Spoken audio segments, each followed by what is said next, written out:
Good evening. Now let's start our talk show episode 89.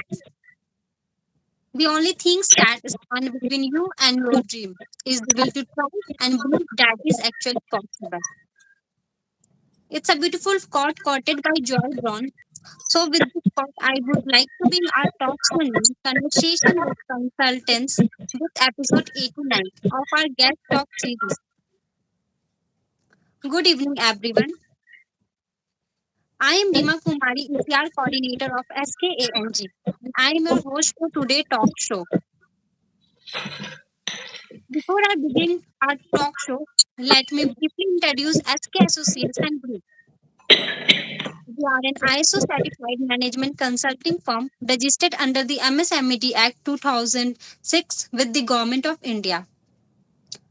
Our mission is to providing consulting service to student entrepreneurs globally, covering areas such as compliance, operations, marketing, research and development, human capital, strategic, and operations.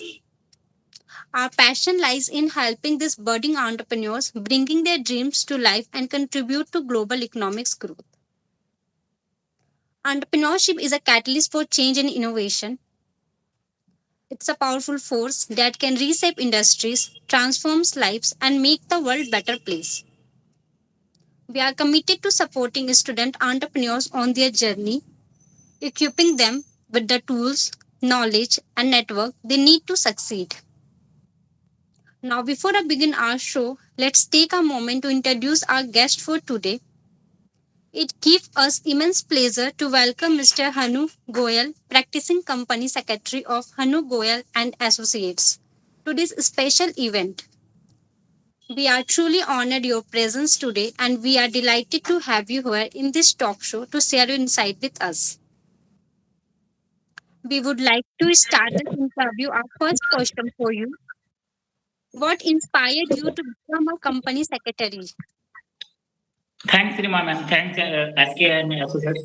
सबसे पहले आपने जो question पूछा है मुझसे कि आपने company secretary कब स्टार्ट किया था, तो भी ऑनेस्ट मैंने जब सीएस स्टार्ट किया था 2011 में, तब ये बोला जाता था कि सीए से इजी सीएस है, तो मैंने फ्लो में सीएस को स्टार्ट तो कर दिया, पर बाद में पता चला कि सीएस एक गवर्निंग पार्ट का बहुत इंपॉर्टेंट पार्ट है। गवर्नेंस जैसे हम आज के डेट में देख रहे हैं, जैसे जैसे गवर्नेंस बढ़ रहा है वैसे वैसे सीएस का स्कोप भी बढ़ रहा है। तो सीएस को लो के पेपर ना समझ के साथ साथ उसका रिस्क मैनेजमेंट एनालिसिस करके हम गवर्नेंस पार्ट को भी बढ़ावा दे रहे हैं। सीएस का मेन स्कोप यही है, गवर्नेंस के साथ खाली लोग की कंप्लायंस करना ही नहीं है, साथ में गवर्नेंस को भी ऊंचाइयों तक पहुंचाना है। गवर्नेंस के साथ साथ हमें काम करना पड़ता है, तो सीएस में ये स्कोप ज्यादा रहता है हमारा गवर्नेंस का पार्ट भी। सेकंड क्वेश्चन जी ma'am. Your next question is what service do you offer as a company secretary? Ma'am मैं सिंपली कहूँ तो ये जो हमारा शुरू से करवाने का काम है, जैसे ROC compliances, registration, company incorporation, DD report, ये तो चलता ही रहता है, पर कंपनी को हम स्ट्रेस फ्री कैसे करें, तो वो काम हम करते हैं कि कंपनी को स्ट्रेस फ्री कैसे किया जाए। इनकॉर्पोरेशन तो हर कोई कर देगा, इनकॉर्पोरेशन डीडी ये तो पार्ट है, ये तो टूल्स है केवल। उसको कंपनी को स्ट्रेस फ्री कैसे कर सकते हैं वो हम मेनली करते हैं कि कंपनी को स्ट्रेस फ्री कैसे, कोई भी कंप्लायंस मैनेजमेंट करना है, कोई भी कैलेंडर में रिपोर्ट आ रही है, कोई भी इवेंट बेस आ रहा है, उसकी एक एक बारीकों को समझना हमारे लिए जरूरी हो जाता है। और एक इवेंट मिस हो गया तो हैवी पेनल्टी लग सकती है।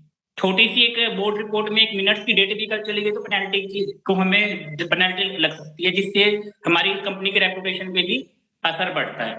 तो इसके लिए हमें रिस्क को मिनिमाइज करना, स्ट्रेस फ्री करना, वो हमारा मेनली काम रहता है कि हमको कंपनी को स्ट्रेस फ्री कैसे कर सकते हैं, ज्यादा से ज्यादा सर्विसेज को कैसे हम मिनिमाइज मैक्सिमम करके कंप्लायंस मैनेज कैसे कर सकते हैं, हमारा ये पार्ट है। Nice. Moving with the next question, how do you help business with compliance? Ma'am सबसे पहले तो मैं ये बोलना चाहूंगा कि कंप्लायंस का सुनते ही लोगों को मन में डर रह जाता है। मैक्सिमम पेनल्टी कंप्लायंस मिसमैनेजमेंट के कारण होती है। 70% से ज्यादा पेनल्टीज जो हमारे ऊपर लगती है वो कंप्लायंस मिसमैनेजमेंट के कारण ही लगती है। तो हम एक इवेंट बेस बना लेते हैं, उसको कैलेंडर होता है हमारे पास, कंप्लायंस कैलेंडर, जैसे ये ड्यू डेट है, ये ड्यू डेट है, तो प्रॉपर लिंक है हमारी कंपनियों को किस किस कंपनी का कब कब हमें इवेंट बेस पे कंप्लायंस करना है। तो वो हमारा काम होता है कंपनी सेक्रेटरी प्रैक्टिस का, कि हम एक एक इवेंट बेस पे हम प्रॉपर काम करके दें, कोई भी कंप्लायंस रहना नहीं चाहिए। अगर कंप्लायंस मिसमैनेज हो गया तो पेनल्टी बहुत ज्यादा लगेगी। पेनल्टी केवल पैसों की नहीं लगती है, साथ साथ हमारी रेपुटेशन पे भी इशू क्रिएट हो जाता है। तो हमें कंप्लायंस मैनेजमेंट में हम पूरे कैलेंडर बेस, इवेंट बेस जो भी कंप्लायंसेस होते हैं उसकी रिपोर्टिंग हमारे पास पहले से ही आ जाती है, हम लिंक करके चलते हैं सबको, है ना। तो यही है इसमें, ऑटोमेशन में जा रहा है, समझ लीजिए। Thank you ma'am. It जी sounds good. Moving with the next question, what are the key responsibilities of a company secretary? Ma'am, मैं बार बार गवर्नेंस की बात कर रहा हूँ। सीएस में, सीएस का केवल रूल यही फॉलो करना नहीं होता, काम कर ले, कंप्लायंस कर ले, यही पार्ट नहीं होता। हमारा बोर्ड के साथ भी एक गैप, बोर्ड के साथ हमें है ना रिस्क मिनिमाइज करना होता है। बोर्ड के साथ हम बीच में बातचीत करके जो कंप्लायंस का ब्रिज है ना, कंप्लायंस और बोर्ड का, वो ब्रिज बनाते हैं बीच में। हम एक बोर्ड ऑफ डायरेक्टर को बताते हैं कि ये चीज सेफ है आपके लिए, आप ये कर लो, ये ये टिगर हो रहा आपके पास, ये कर लो। उसको कंप्लायंस का ब्रीफ का काम ये कंपनी सेक्रेटरी करता है, बोर्ड ऑफ डायरेक्टर उसके साथ। जी ma'am. Nice. Your next question is, can you explain the importance of corporate governance? Bar bar ma'am ये कॉर्पोरेट गवर्नेंस की आप बात कर रहे हो, जैसे कि हम बात कर रहे हैं कॉर्पोरेट गवर्नेंस की। आज के टाइम में कॉर्पोरेट गवर्नेंस एक वर्ड ही नहीं रहा है, कि वैल्यूएशन फैक्टर बन गया है। कोई भी पर्सन आपकी कंपनी में इन्वेस्ट क्यों करेगा, सबसे पहले वही यही पूछता है बोर्ड का स्ट्रक्चर क्या है, डिस्क्लोजर क्या क्या कंपनी ने करके है, कंपनी क्लीन सही वाली है, ये हमें कैसे पता चलेगा कंपनी की गवर्नेंस रिपोर्ट को देख के। इस एक तरफ से बोलूं तो मैं गवर्नेंस वीक है तो वैल्यूएशन खराब है आपकी। Governance is equal to valuation report. Governance एक वैल्यूएशन का काम करता है आज के टाइम में। अगर गवर्नेंस ही हमारी कमजोर होगी तो कंपनी की वैल्यू ऑटोमेटिक ही कम हो जाएगी, क्योंकि कोई भी इन्वेस्टर आपको जब भी इन्वेस्टमेंट करता है सबसे पहले वो यही देखेगा बोर्ड का स्ट्रक्चर क्या है, बोर्ड ने क्या क्या कंप्लायंसेस करके है। अगर कंप्लायंसेस आज नहीं करके है, उसने लेट फाइलिंग से भी लेट पेनल्टी भी लगी है, तो भी उस चीज को फैक्टर किया जाएगा कि आपके लेट कंप्लायंसेस हुए हैं, तो इसका मतलब कहीं ना कहीं आपकी गवर्नेंस वीक है, जो आपको फ्यूचर में जाके दिक्कत का सामना करना पड़ सकता है आपको। जी ma'am. Great. Moving with the next question, how do you stay updated with changing company's laws? Ma'am, ये कंपनी लो की बात आप जब कर रही हो चेंजेस, ये स्कूल की टेक्स्ट बुक नहीं है कि जो सेम रहेगी। इसको डेली ना डेली अपडेट होता रहता है, ये हमारा ऑप्शन नहीं है, ये हमारा रूटीन का काम है कि चेक करने पड़ते हैं क्या क्या अमेंडमेंट आती है। इसके लिए सीएस की वेबिनार लगाता है, सेबी के भी डिस्क्लोजर आते हैं, तो हमें डेली रूटीन में हमें पढ़ना ही पड़ता है। ये स्कूल की टेक्स्ट बुक नहीं है जो एक बार आ जाए खत्म की वही चलता रहेगा। हमें डेली, ये हमारा ऑप्शन नहीं है, ये हमारा रूटीन है, ये ऑप्शन की तरफ से नहीं ले सकते हम उस चेंजेस को। बार बार वेबिनार, जो भी हमारी लेटेस्ट अपडेट है, सुबह से शाम ये देखते रहते हैं, सुबह क्या डिस्क्लोजर आया, क्या इम्पैक्ट होगा इसका, हम डेली वो चीज चेक करते हैं डेली बेसिस पे। Nice. Your next question is, what are common challenges faced by startup in compliance? जी ma'am. What are common challenges faced by startups in compliance? जी मैम, स्टार्टअप की बात करते हैं तो स्टार्टअप ये सोचता है हमारी ग्रोथ इंपॉर्टेंट है, वो कंप्लायंस पे ध्यान नहीं देता है। वो फिर क्या होता है, जब हम फंडिंग की बात करते हैं तो फंडिंग वाला जो भी पर्सन फंडिंग दे रहा है स्टार्टअप को, वो अपनी उसकी ड्यू डिलिजेंस रिपोर्ट चेक करता है, पर उसने कंप्लायंस तो किए ही नहीं होते। तो कंप्लायंस नहीं किए होते तो फंडिंग नहीं मिलेगी उसको। वो सोच रहा है कि ग्रोथ हो जाएगी, फंडिंग मिल जाएगी, पर ग्रोथ कर रहा है, कंप्लायंस कर नहीं रहा है, तो फंडिंग में दिक्कत आती है। मैं ये कह रहा हूँ कि आप थोड़ा कीजिए पर कंप्लायंस पार्ट को मजबूत रखिए। स्टार्ट स्लो कीजिए पर राइट कीजिए, कंप्लायंस को ध्यान में रख के काम कीजिए। स्टार्टअप अपने ग्रोथ पे ध्यान दे रहा है, कंप्लायंस पे ध्यान नहीं दे रहा तो फंडिंग नहीं मिलेगी आपको। इन्वेस्टर फंडिंग में दिक्कत देगा। स्टार्टअप के लिए सबसे पहले आपको कंप्लायंस पार्ट करना अपना मजबूत होना जरूरी है। आप ग्रोथ के साथ साथ कंप्लायंस को भी बनाकर चलिए। Sorry ma'am. जी मैम बोलिए। It sounds good. Your next question is, how do you help clients with company incorporation? जी मैम, इनकॉर्पोरेशन की बात करते हैं हम, तो इनकॉर्पोरेशन में काफी सारी चीजें होती है। हमारा एमओयू होता है जो एक पब्लिक डॉक्यूमेंट है, और हमारा मेन काम इसी में लिखा होता है कि ऑब्जेक्ट हमारे क्या क्या होते हैं। तो एक एमएनसी कोड गलत करने से भी हमारे को दिक्कतों का सामना करना पड़ सकता है। तो एक ऑब्जेक्ट क्लॉज हमारे प्रॉपर मैनेज होने चाहिए। फ्यूचर में हमारा जो भी डॉक्यूमेंट है वो हमारा एमओए एओए जो पब्लिक डॉक्यूमेंट में आता है, तो उसके जो ऑब्जेक्ट है वो क्लियर होने चाहिए। एक-एक चीज़ों का ऑब्जेक्ट को हमें ध्यान में रख के करना होता है, क्योंकि कंपनी बियॉन्ड द ऑब्जेक्ट अपना काम नहीं कर सकती है। तो हमें प्रॉपर देखना होता है कंपनी का ऑब्जेक्ट क्या है, वो प्रॉपर एनआईसी कोड में है या नहीं है। कुछ लोग ऑब्जेक्ट एनआईसी कोड को छोड़ दे देते हैं, ऑब्जेक्ट को छोड़ देते हैं, तो वो बाद में दिक्कत दे सकता है आरओसी। तो इन्फॉर्मेशन हम ये सब चीज़ ध्यान में रखते हैं कि उसको प्राइवेट लिमिटेड बनाना है, पब्लिक लिमिटेड बनाना है, एलएलपी बनानी है, उसकी फंडिंग क्या रखनी चाहिए, ऑथराइज़्ड कैपिटल क्या रखनी चाहिए, वो सब चीज़ें हमको ध्यान में रखनी होती हैं। जी ma'am. Nice. Your next question is, what documents are essential for a company's compliance? जी मैम, बार-बार मैं यही बात कर रहा हूँ, जैसे एमओए है, एओए है, रजिस्टर एमिनेट्स है, ये कंपनी की स्पाइन का काम करते हैं। अगर ये प्रॉपर मेंटेन मेंटेन नहीं करेंगे तो फिर इन्वेस्टर भी कुछ नहीं करेगा, कंपनी ग्रोथ भी पे भी छुएगा, रेपुटेशन पे भी छुएगा। हमें प्रॉपर रजिस्टर मेंटेन करने पड़ते हैं मैम। प्राइवेट कंपनी में काफ़ी लोग है ना रजिस्टर मेंटेन नहीं करते, जिसके कारण है ना वो मिनट्स वगैरह फिल नहीं करते हैं। तो जिसके कारण उनको पेनल्टी का सामना करना पड़ सकता है। आपको प्रॉपर मिनट्स बनाने होंगे, प्रॉपर रजिस्टर मेंटेन करना होगा। कल को एक छोटी-सी पेनल्टी बैंक अगर आपको बैंक से फंडिंग लेनी है, तो वो बैंक भी फंडिंग देने से मना कर देगा, है ना? तो आपको प्रॉपर रजिस्टर मेंटेन करना, एमओए, एओए ये सब प्रॉपर रखना होता है। ये आपका मेन पार्ट है। आपको ये करना ही पड़ेगा। Great. Your next question is, can you explain the role of a company secretary in M&A? Merger and acquisition. जी मैम, मर्जर एक्विजिशन की बात करें तो मैम सबसे पहले हमारा काम डीडी का होता है। अगर कोई भी मर्जर एक्विजिशन होता है, तो डीडी रिपोर्ट हमारी मेन होती है। ड्यू डिलिजेंस करते हैं हम प्रॉपर उसका, और ड्यू डिलिजेंस में अगर कोई दिक्कत होगी तो मर्जर एक्विजिशन कंप्लीट नहीं हो पाएगा। एक-एक चीज़ की बारीकियों को आपने क्या प्रॉपर कंप्लायंस की है, कोई कंप्लायंस तो नहीं छूट गया। मर्जर एक्विजिशन में हमारी जो एनसीएलटी के पास हम जाते हैं, तो हमको प्रॉपर देखना होता है कि उसकी ड्यू डिलिजेंस प्रॉपर है या नहीं है। और ड्यू डिलिजेंस में कोई भी दिक्कत होगी, मर्जर एक्विजिशन फेल हो सकता है, रिस्ट्रक्चरिंग को दिक्कत आ सकती है। तो 80% काम हमारा डीडी का होता है, तभी हम कहते हैं कि रिपोर्ट मेंटेन करना, कॉर्पोरेट गवर्नेंस करना, ये सब है। बाकी प्रोसीजर तो चलता रहता है, मर्जर एक्विजिशन की हम बात करें तो बहुत लंबा प्रोसीजर है उसका। वो तो हम इस सेशन में डिस्कस नहीं कर सकते। पर मर्जर एक्विजिशन में सबसे जो मेन काम है, डिसिप्लिन का है, ड्रामा का नहीं है। यहाँ पर आपको ड्यू डिलिजेंस रिपोर्ट प्रॉपर हमें देखना होता है। उसमें डीडी रिपोर्ट का मतलब ये है कि मर्जर एक्विजिशन में आपका सारे कंप्लायंस प्रॉपर होने चाहिए। तो हम वो ड्यू डिलिजेंस की रिपोर्ट से ही देख सकते हैं।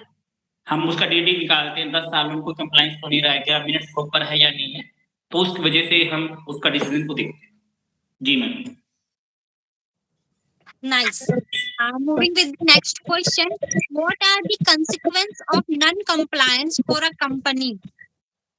हाँ जी मैम, जैसे मैं आपको बार-बार कह रहा हूँ, आज एक गलत डिसीजन काफ़ी सारी पेनल्टी का सामना करना पड़ सकता है। जैसे कि मैंने आपको बोला, एक बोर्ड मीटिंग में एक डेट गलत डाल दी है हमने, वो एओसी 4 फाइल अप्रूव हो गया, एमजेटी 7 अप्रूव हो गया। कल को स्क्रूटनी चली गई, उसमें मिनट्स की डेट्स कुछ गलत है, मिनट्स हुई नहीं है, रजिस्टर मेंटेन नहीं है, तो आपको पेनल्टी देनी ही पड़ेगी। पेनल्टी के साथ-साथ आपका रेपुटेशन रिस्क भी होता है। कल को प्राइवेट कंपनी लिस्टेड होने वाली है, पब्लिक में जाने वाली है, तो वो बाद में डीडी रिपोर्ट जब चेक होती है ना, आपके सब सारी चीज़ की कैलेंडर बेस आपके जो मैंने कहा हम कैलेंडर बेस काम करते हैं, इवेंट बेस काम करते हैं। जो एक-एक इवेंट में हम चेकिंग करेंगे कि आपका प्रॉपर काम हुआ या नहीं हुआ। अब कुछ लोग क्या करते हैं, 4 बोर्ड मीटिंग करवानी होती है, वो फर्स्ट 4 मंथ में बोर्ड मीटिंग करवा लेते हैं, जो कि पॉसिबल नहीं है। आपको 1 क्वार्टर में 1 ही मीटिंग करवानी है, तो वो एज़ अ कंप्लायंस एक है ना बर्डन समझते हैं, जो कि एक बर्डन ना मानकर प्रॉपर तरीके से करना चाहिए। वो एक एओसी 4 अपनी पेनल्टी बचाने के चक्कर में एओसी 4 अप्रूव कर देते हैं, मिनट्स की डेट कुछ और दे देते हैं, कंप्लायंस का अच्छे से पूरा नहीं होता है, फिर बाद में स्क्रूटनी चलती है, तो वो दिक्कतों का सामना करना पड़ता है उनको। जी It's ma'am. Your next question is, how do you ensure a company's compliance with labor law? Ma'am आज के टाइम में लेबर लॉ की कंप्लायंस पे है ना कुछ ज़्यादा ध्यान दे नहीं रहा, पर मेरा मानना है कि लेबर लॉ पे ध्यान देना ज़रूरी ही है। जैसे वेजेस के जो रूल्स लगते हैं, जो कुछ भी लगता है, पीएफ के रूल लगते हैं, तो हमें प्रॉपर मेंटेन करने चाहिए। कल को स्क्रूटनी होगी तो रिस्की ज़्यादा हो सकते हैं आपको, है ना? आज आज तो आपको सर दिखेगा नहीं, पर उसके कंप्लायंसेस पे इतना लोग ध्यान नहीं देते, पर आज के टाइम में सीएस का रूल में भी लेबर लॉ का इम्पोर्टेंस आ रहा है। जैसे वेजेस है, कब एम्प्लॉई क्या क्या करना है, एम्प्लॉई की सुरक्षा का ध्यान रखना है, पोस्ट ट्रेनिंग है या आपका कुछ भी काम है लेबर लॉ का, हमें प्रॉपर ध्यान देना पड़ता है लेबर लॉ का। अब नया कोड भी आया लेबर लॉ का, है ना? तो उस पे हमें लेबर लॉ पे पूरा फोकस से काम करना चाहिए। उसको ये नहीं है कि चलो ठीक है, ज़्यादा कुछ नहीं बोला तो हमें करना ही है काम, तो ऐसा नहीं होना चाहिए लेबर लॉ में। ये साइलेंट किलर का काम करते हैं ना, क्योंकि इसके कंप्लायंस साइलेंट होते हैं ना, तो कंप्लायंस कर नहीं पाता है। जी ma'am. It sounds good. Moving to the next question. How do you support clients with secretarial audits? जी मैम, सेक्रेटरी ऑडिट को लोग है ना पनिशमेंट मानते हैं, पर ये पनिशमेंट नहीं है। सेक्रेटरी ऑडिट एक मिरर है जो गलती दिखाता है आपको, है ना? जिसको हम प्रॉपर कर सकते हैं। सेक्रेटरी ऑडिट को तो लोग ये समझते हैं कि हमारे लिए पनिशमेंट है, हमारे को एक 4 पेज का पन्ना बना दिया। 4 पेज का पन्ना नहीं है ये। सेक्रेटरी ऑडिट में बहुत चीजें होती है कि आपकी गवर्नेंस रिपोर्ट वगैरह सब सेक्रेटरी में हम सब चीज चेक करते हैं कि पूरा सेक्रेटरी काम हुआ या नहीं हुआ, उसकी मिनट्स वगैरह। तो सेक्रेटरी ऑडिट को आप खाली बेस पे नहीं बोल सकते कि ये तो 4 पेज का पन्ना है। ये आपका पूरा वो है ऑडिट सेक्रेटरी, हम पूरी चीजों को देखते हैं सेक्रेटरी ऑडिट में, MR3 में। तो उसको पनिशमेंट ना माने इसको। ये मिरर है जो गलती को आपको दिखाते हैं, जो गलती को सुधार करते हैं। जो आपकी गलतियां हुई है कंप्लायंस पार्ट में या गवर्नेंस पार्ट में, मेनली गवर्नेंस पार्ट में, तो उस चीज को हम दिखाते हैं उसमें। Nice. Moving with the next question. How do you handle disputes between shareholders or directors? Ma'am जैसे कि कुछ भी कोर्ट हो, इन्वेस्टर हो या रेगुलेटर हो, सबसे पहले वो कंपनी का रजिस्टर चेक करता है। अगर आपका रजिस्टर स्ट्रॉन्ग है तो केस स्ट्रॉन्ग हो जाएगा, अगर आपका रजिस्टर ही वीक है तो केस स्ट्रॉन्ग नहीं होगा। तो प्रॉपर चीज हमें रजिस्टर में मेंटेन करनी पड़ेगी। ये इवेंट ये जब तब ये चीजें हुई है। ये नहीं है कि लोग नहीं बोले तब ये रजिस्टर मेंटेन करना है। कुछ भी काम हमारे को लगता है कि ये चीज है तो आप लिखित में तो लोगे ना, एविडेंस के तौर पे क्या होगा, रजिस्टर मेंटेन होगा तो वही तो एविडेंस होगा अपना। तो तभी हम मिनट्स की बात करते हैं कि हमें मिनट्स तैयार करने चाहिए, ताकि कल को भी हो गया तो हम बता सकते हैं कि हमारे प्रॉपर इस जगह पे कंडक्ट हुआ, बोर्ड मीटिंग इस जगह पे ही हो गया। कल को कोई ये ना कह सकते कि हम अटेंड नहीं किया, हमने नहीं किया। तो इसलिए आपको प्रॉपर रजिस्टर मेंटेन करने पड़ते हैं। Okay. Great. Moving with the next question. Can you explain the process of winding up a company?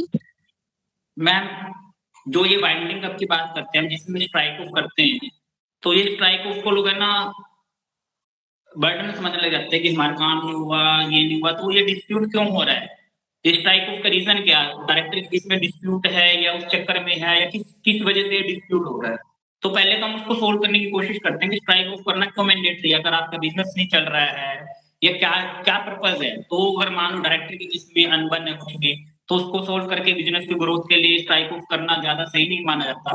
क्या आप स्ट्राइक ऑफ ही करो। स्ट्राइक ऑफ एक लास्ट मूवमेंट होता है कि जब आपकी कंपनी बिल्कुल ही बंद में चली जाए, क्योंकि कंपनी अगर सर्वाइव कर सकती है तो उसके लिए हम एम्प्लॉय भी रखा है, उसके बेचारे का रोजगार चले जाएगा अगर स्ट्राइक ऑफ होगा तो। स्ट्राइक ऑफ एक लास्ट मूवमेंट होता है कि अगर आपके पास कुछ भी नहीं है तब स्ट्राइक ऑफ में जाना चाहिए, वरना तो स्ट्राइक ऑफ के लिए जाने का पॉसिबिलिटी कम से कम है, वो लास्ट है। क्योंकि क्या जाता है ना, कंपनी गोइंग कंसर्न, तो एक कंपनी गोइंग कंसर्न के रूप से चला जाए। स्ट्राइक ऑफ के दिमाग में कोई भी बिजनेस करता है ना, वो स्ट्राइक ऑफ के दिमाग में नहीं करता है बिजनेस कि हमें स्ट्राइक ऑफ ही करना है। तो हमें सबसे पहले तो यही है कि स्ट्राइक को लास्ट ही माना जाए, वरना स्ट्राइक की प्रोसेस तो वही है कि वॉलंटरी बाइंडिंग का वॉलंटरी स्ट्राइक हो या कंपल्सरी स्ट्राइक हो, 2 साल से आपके फाइनेंशियल से नहीं हो तो इंटरप्रिटेशन लॉ की इंटरप्रिटेशन हो जाएगी। पहली बात है कि स्ट्राइक ऑफ करेगा बिजनेस डिस्प्यूट होता है, बिजनेस डिस्प्यूट के लिए ही हम ये कोऑर्डिनेशन करते हैं। सीए का काम है बिजनेस को डायरेक्टर के बीच में आपस में, स्टेक होल्डर और डायरेक्टर के बीच में जो भी अनबन है उसको समझौता करने का, आर्बिट्रेशन का काम करते हैं ताकि स्ट्राइक ऑफ ना जाए। हाँ, बिजनेस ही नहीं चल रहा वो अलग बात है कि बिजनेस ही लॉस में है, कुछ भी नहीं हो रहा, वो लास्ट मोमेंट में होता है। जी ma'am. Great. Your next question is, how do you advise on corporate restructuring? Ma'am restructuring काफी टाइप से हो सकते हैं। आपका मर्जर एक्विजिशन हुआ, टेक ओवर हुआ, बिजनेस रिस्ट्रक्चरिंग हुई, आप एक दूसरे बिजनेस में फील्ड कर रहे हो, दूसरे बिजनेस में जाना चाह रहे हो, वो भी एक रिस्ट्रक्चरिंग का पार्ट है। तो आपका देखना होता है कि आपको किस चीज में करना है। अगर आपको दूसरी फील्ड में जाना है तो आपके साथ टाई अप करना है, ज्वाइंट वेंचर करना है, ये बहुत सारे टूल्स होते हैं जो रिस्ट्रक्चरिंग का पार्ट होते हैं। तो आप किस में जाना चाह रहे हो, वो हम पूरा क्लैरिटी देखते हैं कि किस में कंपनी बिजनेस एक्सपैंड कर रही है, तो साथ में कंपनी दूसरे के साथ टाई अप कर ले, तो इसको सिनर्जी इफेक्ट भी बोला जाता है, 2 + 2 = 5 होते हैं। 2 कंपनी मिलकर आपस में अलग-अलग फील्ड में है। एक फील्ड में मान लो एक टायर बना रहा है, दूसरा गाड़ी बना रहा है, दोनों आपस में मिलके काम करेंगे तो ग्रोथ ज़्यादा बढ़ने के चांसेस होते हैं। तो वो भी एक रिस्ट्रक्चरिंग का पार्ट हो सकते हैं। Great. Your next question is, what are the benefits of having a company secretary? Ma'am, company secretary के हायर करने के बहुत सारे बेनिफिट है। एक बेनिफिट नहीं है ये। कुछ लोगों का मानना है कि हमारी लिमिट लगेगी तो ही कंपनी सेक्रेटरी अपॉइंट करेंगे, पर ऐसा कुछ नहीं है। कंपनी सेक्रेटरी अपॉइंट वो कंपनियां भी करती है जिसकी फेज आउट लिमिट क्रॉस नहीं की है। जैसे कंपनी सेक्रेटरी में हम आपको बार-बार करेंगे रजिस्टर मेंटेन करना है। वो 2 तरीके से करेगा, या तो पीसीएस को हायर करेगा, सीएस को हायर करेगा। सीएस को जॉब में हायर करेगा तो वो सारे काम उसके साथ बाय इवेंट बेस पे काम तो करता ही रहेगा, और बोर्ड ऑफ डायरेक्टर के साथ सलाह भी कर लेगा कि ये सर आपके साथ ये है। कल को अगर आपको कोई भी डिस्प्यूट आया, कुछ भी नोटिस आया, तो वो सीएस हैंडल कर लेगा आपका। क्योंकि उसको सारी चीज़ का नॉलेज होगा ना कि आपका क्या-क्या आपका नुकसान हुआ है, क्या-क्या आपके इवेंट मिस हुए हैं, तो वो मिस होने नहीं देगा। पहली बात तो नोटिस के चांसेस बहुत ही कम हो जाते हैं, सीएस आपको अपॉइंट करते हो, तो वो सारे कंप्लायंसेस पे पूरा ध्यान रखता है। हम बार-बार कंप्लायंसेस की बात करते हैं, तो ये सीएस को जो जॉब मिल रही है वो उसको बर्डन समझ के ना भी उसको इन्वेस्टमेंट समझे, वो आपसे करोड़ों रुपए का बेनिफिट भी करवा रहे हैं सीएस। एक सीएस की जॉब एक मैंडेटरी रिक्वायरमेंट ना समझ के वो करता है, तो कुछ कंपनी सेक्रेटरी बिना उसके थ्रेशोल्ड लिमिट में भी सीएस अपॉइंट करके वो क्यों कर रहे हैं? क्योंकि उनके पेनल्टी आजकल के टाइम में गवर्नमेंट भी जागरूक हो रही है। गवर्नमेंट भी है ना कि पेनल्टी लगा देती है, मिनट्स भी क्रिएट नहीं होते हैं, तो एक वो प्रॉपर सीएस डायरेक्टर के साथ काम करते हैं तो पता चलता है कि कितनी ग्रोथ जा रही है कंपनी। एक कंपनी सेक्रेटरी का बहुत बड़ा रोल है गवर्नेंस पार्ट में, तो सीएस अपॉइंट में जॉब में ये हिस्सेदारी रहती है कि आपका गवर्नेंस पार्ट या जो भी पार्ट आपका मजबूती से चले, तो सीएस का एक इम्पोर्टेंट रोल रहता ही है इसमें। जी ma'am. Nice. Moving with the next question, how do you ensure data privacy and confidentiality?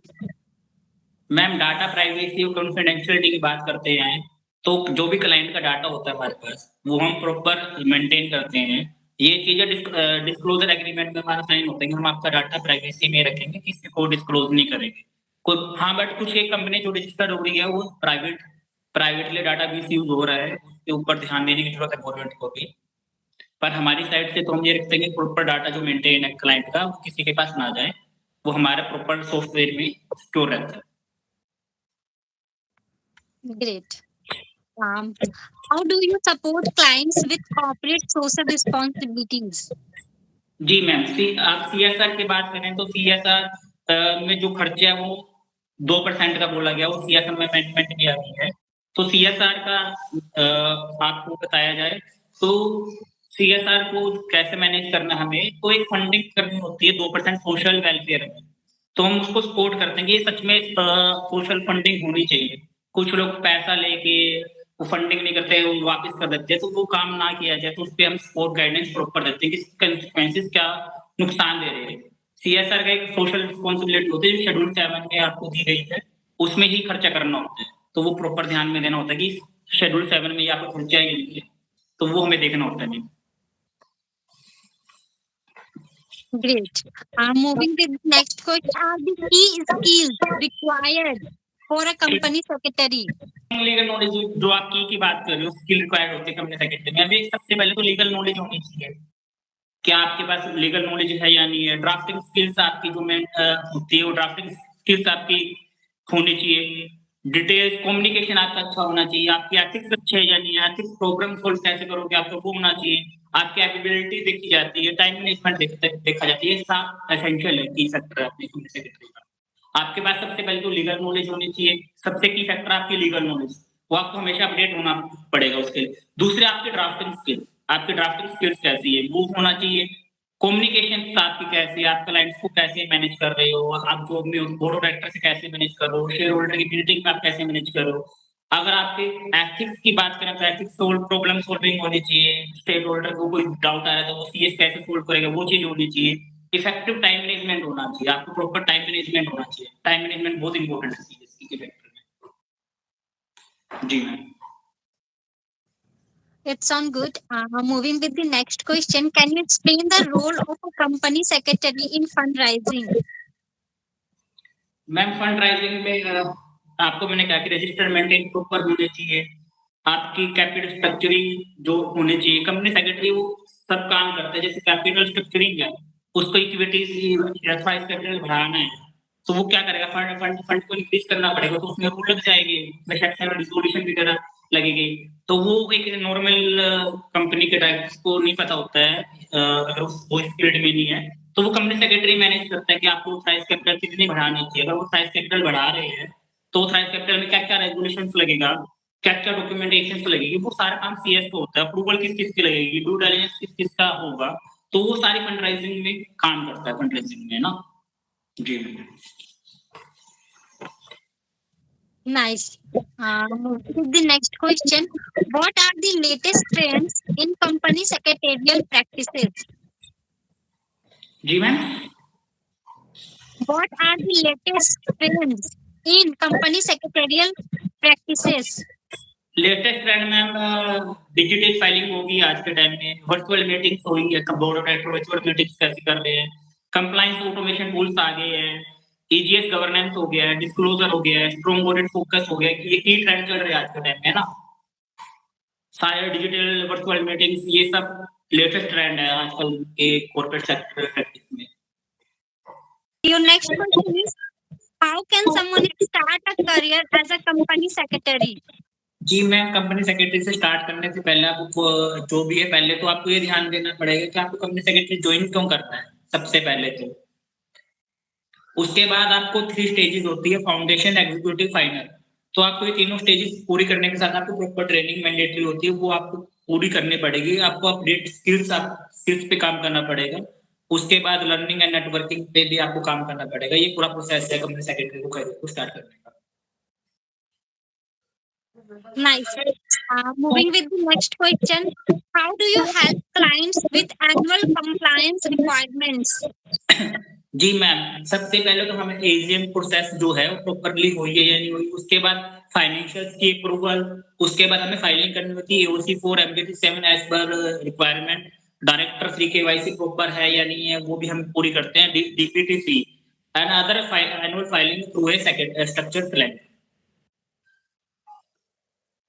It sounds good. Moving with the next question, can you explain the process of changing a company's name or structure? Ma'am हाँ जी ma'am, name change करने से पहले तो आपको board and share holders की approval लेनी पड़ती है। उसके बाद आपको आरओसी से फाइलिंग करवानी, आरओसी से फाइलिंग होती है एक। उसके बाद अगर आपने शेयर होल्डर की अप्रूवल ले ली है तो प्रॉपर इसका प्रोसेस होता है, और उसके बाद आपको न्यू सर्टिफिकेट ऑफ इनकॉर्पोरेशन मिलता है, और उसके बाद आपको एडिशनल अप्रूवल भी लेनी पड़ सकती है एनसीएलटी के केस में भी। जी ma'am. Great. Your next question is, how do you support clients with GST and tax compliance? Ma'am GST के लिए आपको कंप्लायंसेस के लिए I assist with registration documentation and alignment of corporate action with GST and tax compliance, coordinate with tax professionals whenever required. Okay, moving with the next question. Can you help with drafting and review contracts? Yes ma'am, yes. Yes, I can draft and review the shareholder agreement, joint venture, employment and services contract with focus on governance, allocations and approvals. जी ma'am. What are the key Yes, ma'am, aspects yes. of a company annual return filing? हाँ जी, की की हम बात करते हैं तो की एस्पेक्ट ये है कि आपने रजिस्टर मेंटेन की है, आपकी प्रॉपर बोर्ड मीटिंग्स वगैरह जो भी है आपकी प्रॉपरली है, मिनट्स वगैरह में जो भी आपकी डेट है वो आपने प्रॉपर सही डाली है या नहीं डाली है। अगर मान लो मीटिंग की डेट 25 अगस्त है और आपने उसमें डाल दिया 26 अगस्त, तो ये भी एक की फैक्टर एस्पेक्ट बन जाएगा कि आपका एक रॉन्ग फाइलिंग में कंसीडर कर लिया जाएगा। तो आपको एनुअल रिटर्न और एमडीटी 7 की तरफ आपको ध्यान देना पड़ता है कि फाइनेंशियल्स की रिकॉर्डिंग आपकी प्रॉपर सही है या नहीं है, आपने फाइनेंशियल्स को प्रूफ किया या नहीं किया एजीएम में, ये सब चीज आपको ध्यान में देनी होती है। और ऑडिटर रिपोर्ट में ऑडिट की साइन है या नहीं, ये कोई डिस्क्वालिफिकेशन वगैरह तो नहीं है, आपको शेयर होल्डर्स में कोई शेयर ट्रांसफर तो नहीं हुआ, वो शेयर ट्रांसफर हुआ है तो आपने एमडीटी 7 में डाला है या नहीं डाला है, वो एक गलती से चूक होने के कारण भी शेयर ट्रांसफर नहीं माना जाता है। तो जो भी नाम आपका MDT 7 में एनुअल रिटर्न में जिसका नाम भी शेयर होल्डर्स होता है उसको ही हम शेयर होल्डर्स मानते हैं। तो MDT 7 में कुछ भी शेयर ट्रांसफर होते हैं तो हमें MDT 7 में डालना होता है। जी मैम।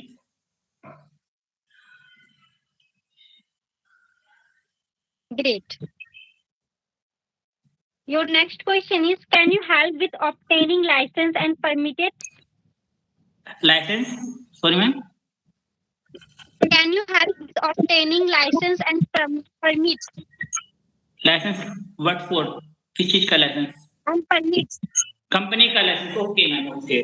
जैसे कंपनी के लाइसेंस की बात करें तो GST रजिस्ट्रेशन, कंपनी इनकॉर्पोरेशंस, जो भी आपको ये फाइलिंग करनी होती है कंपनी इनकॉर्पोरेशन करना है तो आपको सबसे पहले नेम रिजर्व करवाना पड़ता है। उसके बाद आपको डॉक्यूमेंट्स पैन, आधार, जो भी कंपनी के डायरेक्टर्स के है उसकी प्रॉपर KYC ये सब सबमिट करवानी होती है। उसको बजट कितना साइज कैपिटल है, कितनी पेड अप कैपिटल है, उसके बाद ये लाइसेंस मिलता है। और लाइसेंस आप कंपनी के बाद आपको कौन से सेक्टर में जाना है, उस सेक्टर की लाइसेंस की रिक्वायरमेंट है या नहीं है।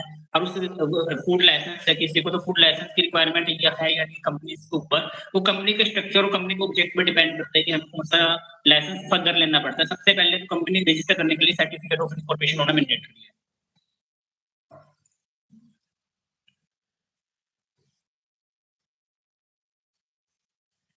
Great. Your next question is, this is the last question for today's session. Yes ma'am, yes. Can you explain the role of company secretary in due diligence? जी मैम, बार-बार हम due diligence की बात करते आ रहे हैं। पूरे सेशन में हमने ड्यू डिलिजेंस की बात की है। तो हमें प्रॉपर ही स्टैट्यूटरी रिकॉर्ड मेंटेन करना है, उसकी फाइलिंग्स वगैरह है, लिटिगेशंस वगैरह है, शेयर कैपिटल कंप्लायंस है, फॉर इन्फॉर्मेशन डिसीजन मेकिंग है, वो ट्रांजैक्शन सभी हमें मेंटेन करने पड़ते हैं। हमें ड्यू डिलिजेंस में एक चीज का ध्यान रखेंगे। हमें एक कंपनी सेक्रेटरी का क्या रोल है, डीडी करते वक्त कंपनी सेक्रेटरी का क्या रोल है। अगर हमें एक कंपनी सेक्रेटरी है और हमें किसी एक कंपनी को किसी दूसरी कंपनी को भी लोन देना है और दूसरी कंपनी का हम क्या डीडी क्या चेक करेंगे, उस कंपनी के पास कोई उन्होंने फाइलिंग प्रॉपर की है नहीं की है, स्टैट्यूटरी रिपोर्ट प्रॉपर है या नहीं, उसके ऊपर कोई लिटिगेशन तो नहीं है, उसने चार्ज क्रिएट किया तो चार्ज सेटिस्फाई हुआ है या नहीं हुआ, चार्ज कितने कितने करोड़ों रुपए का चार्जेस है, किस बैंक ने उसको चार्ज दे रखा है, किस बैंक ने उसको डिनाई कर रखा है, उसके शेयर कैपिटल क्या है, कंप्लायंस स्टेटस क्या है, उसका कंप्लायंस प्रॉपर है या नहीं, स्पोर्ट इन्फॉर्मेट प्रॉपर डिसीजन मेकिंग करते वक्त हम ये सारी चीजों को चेक करेंगे। अब कोई भी डील करनी है किसी भी कंपनी को या किसी भी इंडिविजुअल को दूसरी कंपनी के साथ, और उनका जो कंपनी का सीएस है वो डीडी में सब चीजें चेक करेगा दूसरी कंपनी से डील करने से पहले कि प्रॉपर आपकी कंप्लायंस पार्ट मजबूत है या नहीं है। अगर मान लो चार्ज क्रिएट किया किसी बड़ी अच्छी कंपनी बैंक ने किया है तो हमारा कॉन्फिडेंस भी बिल्डअप हो जाएगा कि हाँ वो कंपनी कंप्लायंट है, तभी दूसरी बैंक वाले भी चार्ज दे रहे हैं या नहीं दे रहे हैं। तो ये चीजें हम सब चीजें चेक करते हैं। जी It sounds good. Moving ahead, we would like to sincere gratitude to Mr. Hanu Goel for being our guest for today at Conversation with Consultants. Thank you. Your presence and engagement helped to make this event successful. Yes, thank you. Thank you for providing insights into your exciting journey. Thank you. Further, we would also like to thank our audience for listening patiently throughout the events. Thank you everyone joining with us today and hope that everyone gains some knowledge from this event. Looking ahead, we are excited to announce that our next episode 90 of Conversation with Consultants will be held soon. We hope to see you all there. Thank you, and we Thank you look so much. forward to reconnecting with you again. Do subscribe जी to our ma'am, thank YouTube you so channel and follow us all social media handles to stay connected with us. Goodbye and have a great day ahead. Thank you. Thank you, sir. Thank you, such ma'am. Thank you so much.